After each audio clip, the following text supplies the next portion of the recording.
The Tom Woods Show, episode 774. Prepare to set fire to the index card of allowable opinion. Your daily dose of liberty education starts here. The Tom Woods Show. Folks, blogging, podcasting, self-publishing are things people do as a labor of love, but you can also monetize them. And I show you exactly how I've done that in my free ebook, 5 Paths to an Online Income. Grab your copy at pathstoincome.com or text the word PROSPER to the number 44222. Hi everybody, Tom Woods here, talking about Wikileaks today, mainly because I haven't been able to keep up with it. And I sort of want to know what are the key things that have come out, what are the most important revelations. To some degree this is subjective, but I'd just like to get the opinion of an informed person. And Tracy Diaz, who's an old hand in the liberty movement, I don't mean she's old, I just mean we've been doing this for a while, which could mean she's old, but she's not, has been following WikiLeaks very closely. I mean, very, very closely. So I thought, let's talk to Tracy and find out what the real gems in these huge dumps have been. Tracy, welcome to the show. Thank you so much for having me. As you and I are talking, it is November the 2nd, 2016. So this is going to run on November the 3rd. Anything can happen with WikiLeaks in 24 hours. We all know. I've been sort of hoping there was one last giant bombshell coming, and they keep hinting at it, like we've got something on Tim Kaine. But you know what? They better hurry up because the election's coming up, and a lot of people have already voted. Yes, and interestingly enough, Donald Trump released a tweet yesterday saying there are 6 states where you can change your early vote. So knowing what you know now, get to work. Yeah, I heard about that. Is that really true? I didn't realize that you could actually change an early vote. I don't even know how you would do that. They go into this. Is that really true? It is, and I think that they'll figure it out if they're so inclined. Wow. Okay. Yeah, that's really interesting. Well, anyway, let's talk about WikiLeaks. I wanted to talk to you because, you know, I think with like a lot of people, I felt overwhelmed by this huge dump of stuff that we got, and it just came at a bad time for me. I couldn't sift through it. I had to rely on what the media picked out of it. So I don't really know all that much about what's so important about what's in there. Let's say I don't see. I mean, it seems like we've gotten some stuff that under normal conditions, if we were dealing with people not in government, people would be outraged. But for some reason, it's like the public is very ho-hum when it's government officials. They expect the corruption, so it's like it takes bigger and bigger doses of it to really jolt them. That's absolutely true. As a matter of fact, I mentioned the other day, even for me, and I think it's become more of an obsession at this point for me, kind of a sick obsession, to be honest, but you know, reading through these thousands and thousands and thousands of emails, you almost become numb to the level of corruption that's contained within these emails. It's almost like, oh, media collusion? Okay, no big deal. Let's move on to something juicy. I mean, it's really crazy. It's almost, that's why I think it's important the way they actually released these was done, I feel, very purposefully, and with some information that's come out yesterday and now more today. We're seeing a bigger picture of why this was done the way it was done. All right, so let's talk about that. That's what I've really found interesting is the way you've identified a pattern in the information that was released. It's not haphazard. There's a method to it. So I've got in front of me a series of categories, let's say, that we can classify these different documents into. So show collusion with media is the first one, that you can see that. You know, what we already sort of know is that the media is not just some impartial spectator that's merely reporting the news to us innocently. There's a little bit more to it. There's actually a lot more to it. And in Podesta Dumps 24, I believe, Brent Badowski, who has written for several established publications, writes a scathing critique of the Clinton campaign. This was back in, I believe, September of 2015. And throughout these leaks, he's been the one who's kind of been waving the flag saying, hello, you guys are crazy. What are you doing? This is not going to work. Specifically pointing towards the fact that they kind of held Bill Clinton off from campaigning until very late in the fall, saying, you know, nobody trusts Hillary Clinton. She's got no personality. I mean, it was scathing. So and you see all the time, we're going to send this story to our friendly journalist here in the New York Times. So basically, WikiLeaks first released evidence of ridiculous amounts of media collusion, so that now the people know you guys can't trust most of the media, if not 95% of the media. That was the first set after the DNC leaks, of course. And it's funny to hear so many of these people today saying that the FBI director is threatening our democracy, as if these people have the slightest concern for the so-called democracy means their person wins. I mean, absolutely. And not to segue too much, but what you just said makes me think of what happened yesterday. Steve Pieczenik, who is a very well-connected former and maybe even current member of the intelligence community, came out with a video yesterday where he basically said, it's November 1st. I'm making this video to announce to you that there is currently a coup going on inside of the U.S. government. The intelligence community is responsible for leaking this information to Julian Assange so that we can stop the Clintons from taking office. And he basically, it's 4 minutes long, goes on to say that we're in the middle of a second American Revolution, albeit a peaceful one in terms of, guns and weapons, and that there's going to be a lot more coming out. And I think that was the November 1 surprise. And, incidentally, the FBI also tweeted out the first batch, they call one, of the Clinton Foundation investigation that they began 10 years ago. So this all ties together, and it all starts to make a lot more sense when you look at it from that perspective. Well, you've got here as categories, you've got show collusion with media, then release low-level corruption and demonstrate media collusion, then begin to introduce emails to make them fight amongst themselves. That I've really enjoyed. Then introduce Obama, then introduce financial power brokers making shadow decisions, and then prove Obama knew about the email server. Now, that is absolutely clear beyond a shadow of a doubt at this point, because you can see his people desperately trying to cover his tracks about that. Yes, and they did this almost like a soap opera.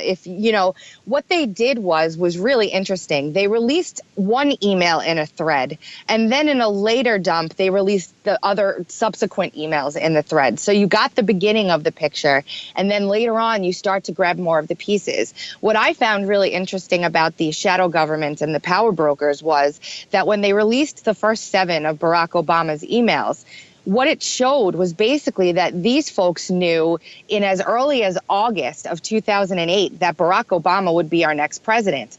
Members of Citigroup were making decisions on cabinet positions and speaking amongst one another with Podesta about how they would influence Obama to choose the person that they wanted him to choose. Obama is now tied to these things. The email came out that he absolutely knew about the server, even though he told everyone he found out on the media. And as you see in the news the past couple days, he's now starting to very clearly distance himself from Hillary Clinton. Okay, now I actually haven't seen that. How's he doing that? The president of the United States, the POTUS Twitter account, and as well as Michelle Obama's Twitter accounts, yesterday deleted all references to Hillary Clinton on both of their accounts, as well as the spokesperson for the White House coming out and saying that they respect James Comey's decision to continue the investigation into Hillary Clinton and her emails. Wow, there is such an interesting dynamic between the Obamas and the Clintons, isn't there? I mean, we don't know the half of it. Well, and absolutely. And going back to that email from Brent Badowski, which inside of that email, he says in no uncertain terms that the Obamas have a literal contempt for the Clintons. They despise them. There is no love there whatsoever. And yet, at the same time, up until maybe very recently, Obama has to feel like if people vote for Trump, that's a repudiation of him. So he has to, at some level, want Clinton to win, but only because she's a member of the team. Certainly not because he has much affection for her. In fact, I'll never forget this classic line back from when Clinton and Obama were running against each other back in 2008, and she was obviously demoralized by the fact that he's getting these big, enthusiastic crowds and people seem to love him. And he actually said to her at one point, "People like you well enough. I mean, that's just absolute devastating, like slitting her throat to say something like that. There is absolutely a severe hatred that the public doesn't see that's going on there. And especially because, President Obama he's very egotistical. He's worked very hard to maintain a reputation. And this is threatening to derail his presidency and his legacy. I mean, 10 scores over. So it's a very tumultuous time. And I think it's too late, to be honest. I think everyone would agree that the people are pretty much awoken to the fact that this is one big club and nothing the media says or does at this point is going to make a difference to change that. And, you can see the media going nuts yesterday with all their stories about Donald Trump tied to the Russians and the server and the email server going back and forth with the Russian bank. And, at the same time, the New York Times is now releasing a story as they're reporting on this, that there's nothing to see here. The FBI has cleared Donald Trump of any connection to the Russians whatsoever. Yeah, that obviously was the emergency panicked spin attempt by the Democrats in the situation, because obviously they don't know what to do. They don't know what's coming. I wish I knew what was coming. I'm very much enjoyed watching this unfold. If you had to say these are the 3 or 4 things that came out of this dump that are the most significant or that are the most shocking or the most newsworthy, what would they be? I think at the top of the list would be the email about the Obamacare Supreme Court case, where Neera Tanden, who is now with CAP, Center for American Progress, formerly run by John Podesta, is speaking to the Clinton team in Podesta and references how they've put very serious pressure, in what ways we're not sure, on Justice, I'm going to say Thomas, to pass Obamacare and rule it constitutional. Collusion with against a Supreme Court judge on a Supreme Court decision. It might have been John Roberts. John Roberts, yeah. Yes. I mean, that seems more likely to me than they would assume. Clarence Thomas would be like the Ron Paul of the Supreme Court. They ain't ever going to change his mind. Yeah, it's definitely Roberts. Jeez, I am so out of. People aren't going to listen to me anymore if they hear how out of it I am. That I wasn't even aware of that. It's hard. It's 30,000 emails. I mean, with a busy life, it's not like something that's easy to get through. So, but geez, these are things that if the shoe were on the other foot, it would be impossible for me not to know about it, because it would be all over the news. It would be absolutely everywhere. Yes. And instead, this stuff is buried, and I have to dig around for anybody who even knows what's going on. Yeah, which is why they released the media collusion first. So, I mean, it's up to, independent journalists at this point. The Wall Street Journal did pick up on that story, by the way. They do have that as a story on their website. Well, that was long suspected by people, that there was something fishy about that decision by Roberts. But, of course, you have no hard evidence. You can speculate all you like, but you have no hard evidence. And then something like this comes out. Good grief. You have in here, I like the category, in emails that make them fight amongst themselves. That, to me, is fantastic. And, of course, let me ask you this. Have we learned from this, not from other sources, but from the Wikileaks in particular, is this where we've learned about some of the dirty tricks that were used on Bernie Sanders? Yes, absolutely, in black and white. Yes, and as far as them fighting amongst themselves, I mean, you'll see emails in here where Chelsea Clinton, who uses 2 different nom de plumes, is kind of trying to say, look, guys, there's something wrong here with the Clinton Foundation. I'm getting questions, from this person, and they're calling her a spoiled brat, and they're saying that she's a backstabber just like her mother. And, they're basically just talking about the Clintons behind their backs, expecting no one to ever know. And these things come out, and now everyone's pointing fingers probably behind the scenes at one another, like, how could you say this about me?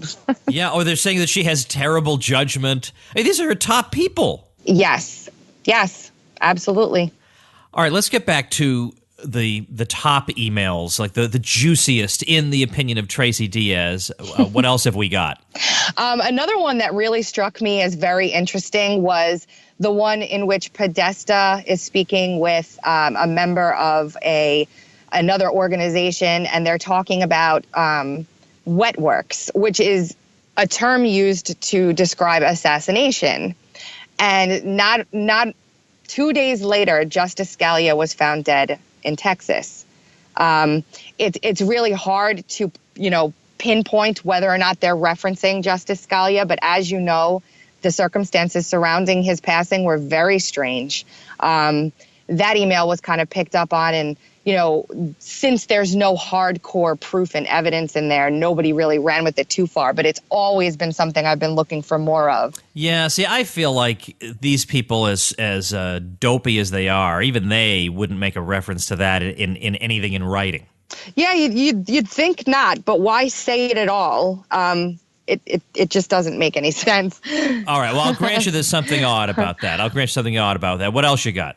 Another one was the interesting how we are able to now intertwine and web together some things. So inside of these emails, we have discussions about protests that will be happening at Donald Trump events. For example, the Culinary Union staged a protest at his hotel in Las Vegas, which Hillary Clinton actually spoke at.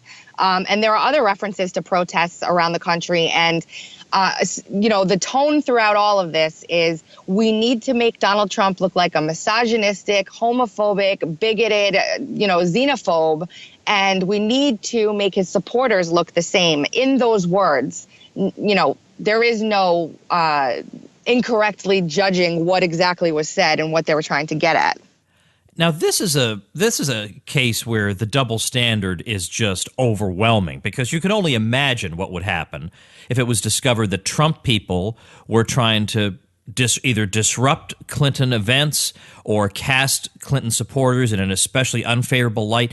We would never hear the end of it. Trump would be asked about it from now until the end of time, whereas Hillary is getting questions like, how did it make you feel when Trump said you were a nasty woman? And she was actually asked that question by our impartial, penetrating media. How did it make you feel? Have they ever asked Donald Trump, well, how did it make you feel when the whole debate she kept calling you Donald when you were calling her Secretary Clinton? Did you feel that was disrespect? Of course no one's going to ask him that. We all know that. That would never happen. No, it's... And, after the last debate, there's video of this if you want to go back.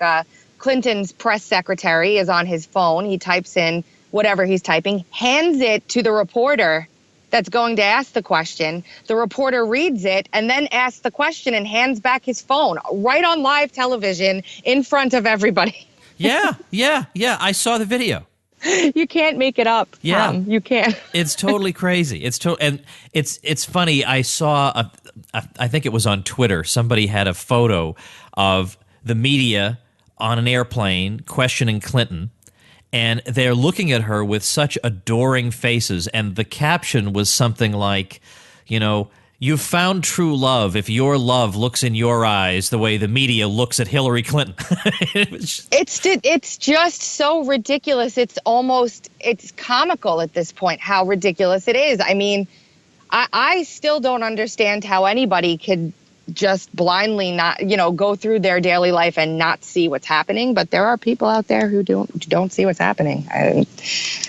Now, maybe you can help me answer this. WikiLeaks solicits donations, and yet I don't understand how that works. I mean, aren't they doing stuff that if any of their people got identified, they could be executed for? How are they getting the donations? Where does the money go to? How can they have an operation going when everything they're doing would get them in trouble? You see what I mean?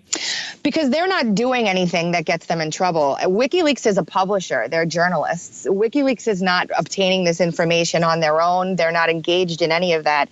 As a matter of fact, now that you mentioned that, the new pedophile lawsuit that's being brought up against Julian Assange is inside of the WikiLeaks, how they're going to pull that off, who's connected to who.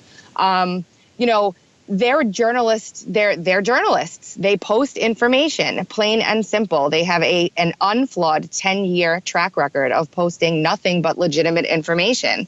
So they're not hackers. They are simply relaying information. Okay, I think people don't quite get that. I guess, could be, yeah. And I think it's the sort of thing like in the same way that George W. Bush never came out and expressly said Saddam brought the 9/11 towers down. He certainly let you think it. And I think the same thing with WikiLeaks. I think Hillary gives the impression that there's espionage going on here, there's something untoward. But actually, who knows at what level this is actually taking place? The WikiLeaks people are simply have the integrity, frankly, to tell us, to give us this information. These are the sort of documents the New York Times would have sat on. Yes. And, it's important to note also that if you want to know anything about Assange, he's not even charged with the crime. He's basically being holed up in the Ecuadorian embassy in London, because if he leaves, there will be an attempt to, grab him on charges of rape that haven't even been filed yet. It's really a very sad story. So maybe if we get the good guys winning in this situation, there are pardons for Snowden and everyone else that's been doing this sort of thing, and truth finally gets out there for everyone. Let me ask you from a libertarian standpoint. Could you make a case to say that these are private communications and it's really wrong to turn them over and reveal them to the public? I don't think so, because it doesn't work the other way around. We're spied on consistently, and we're our information is tracked and recorded and looked at. They use it against us on a daily basis. I feel like if the playing field was level, maybe that case would be a good one and a moral one to make. But given the circumstances we find ourselves in, I think that this is good versus evil, and the only way we have any hope of stopping this crazy tyranny that's taken over our country. So yeah, I have absolutely no sympathy for them whatsoever, and I feel completely confident in saying that it is completely consistent with libertarian morality to favor the complete exposure of these people. I mean, these are not normal private citizens going about their business. These are people plotting various things they want to do to us. And, they're in charge, and I'd like to know what they're plotting. Well, I mean, especially when they're plotting amongst one another to destroy an email server that they know contains information that shouldn't be there. When they're plotting with one another to give a candidate an unfair advantage in a debate by providing the questions in advance. I mean, they're literally tampering with our government at every single level, at every single turn. So, yes, we have a right to know. Now, has Assange himself said, not other people who might be somewhat related to WikiLeaks or sympathizers, but has Assange himself said, we have the 33,000 deleted emails and we're going to release them? Has he said that? No, he's not. So is there a real possibility? Because there were rumors that they were all supposed to be released yesterday, and like a lot of things, like the world is supposed to end on June 12th, 2016. Then June 12th, always and forever, comes and goes, and nothing happens. Is this like that, or what do you think's going to happen? No, I think that the reason why they didn't release them yesterday was because they were aware of this video and the kind of, unveiling of the curtain of what's really going on. There will be something today. I am, today meaning November 2nd. So actually yesterday, if you're listening to the show, but there will be those 33,000 emails. Where they come from, I'm not sure. I am fairly confident, knowing everything I know with all the research I've done, that WikiLeaks will release the 33,000 emails. It's such a strange thing, though. How could they know which email? Well, I don't know. I mean, look, I'm not a tech person. I'm sure a tech person could figure out these are the deleted emails. Fair enough. Of course, if they ever do get out, well, that would be something that, no, I can't read 33,000 emails, but man, I would start looking through them. I've got to find out, what does she want to get rid of? They have a search box up there. You just put in what you're looking for, and it'll come up. I mean, it's really intuitive, their interface. And there's another tool available. Some students at MIT put it together. It's a graphical interface you can use. You click some bubbles, emails come up on the right-hand side. You should look into that. It'll make it a lot easier for you. Yeah, well, where do people go? Is it, I don't even know about, like, does WikiLeaks have a site? I mean, this is how out of it I am. I don't know. Oh, wow. Okay, yes, absolutely. WikiLeaks has a site, wikileaks.org. Okay, I figured it was that. I've just never been there. You can even see copies of the trade and services agreement on there that they're negotiating right now. It's not just Podesta emails. I mean, this goes back all the way to 2005, I believe. Every single information dump they've ever done is on there. And, a lot of people don't realize that they've been doing this for that long. And a lot of people don't realize that they got the Republicans back then, and the Democrats were cheering like a... Of course. Yeah. So.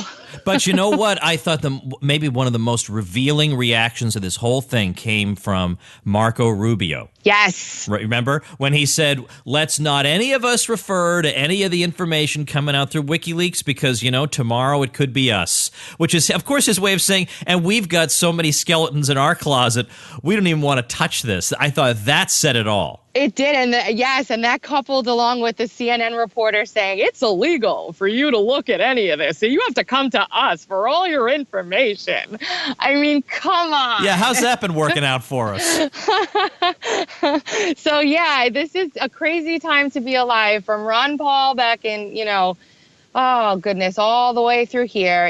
It's gratifying to see that we're getting somewhere finally. It really is. Well, listen, Tracy, I appreciate your time and the work you've been doing and keeping an eye on all this stuff. I sure hope we do get a giant dump of additional material. It seems inevitable that we're going to get at least something more. And it's fun.